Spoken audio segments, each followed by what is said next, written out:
Mais maintenant, est-ce que vous expliquez ma Kolia? Mais expliquez, ça c'est quoi, ça c'est quoi? Papa, ça c'est les pondous, c'est les feuilles de manioc. Et ça c'est les macabres, c'est les poissons salés, mais on a mis dans l'eau. De ça les parties et puis on a encore épicé. Oh, mais il faut qu'on explique à Ramoninga et Bamakambazo. Les bons, en fait, ça Moninga Kabongo. Ça. Oui, c'est bon, hein? Et Tandazolia. Tala. Jean-Claude Tala. Pota. Eh, mon délai au katana misapilelo, eh. Oui, bon appétit. En tout cas, oui, qui me dit que fanzale. Eh, maman, baliaka 3 pommes de terre par jour. Ndazana vraiment mi chopo na yesing biso merci vraiment lelo. No alia boitin. Merveille. Est-ce que vous expliquez quand même ma famille na biso ma culture na biso?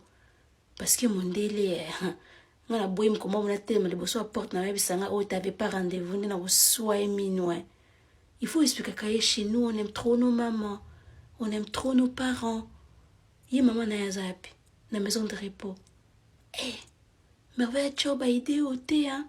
Il faut expliquer déjà que de boto anda kuna bino na zada na chambre na kati. Parce que si on a comme ka koko na yé pa na bino. Il faut expliquer bon, oui expliquer. Ah, kolobaka ka oui thé, merveille kotikanga thé. Nous, chez nous, c'est toujours comme ça, toujours la fête, toujours les bruits. Oui, il y a des bruits. C'est toujours comme ça, c'est la famille. Au Kandéazoloba, il y a des bruits.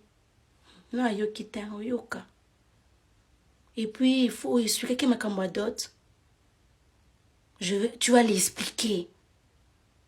Merveille. Yoana, hein? Bon, on va là-bas sur Philippe, surtout là, au Philippe, ok.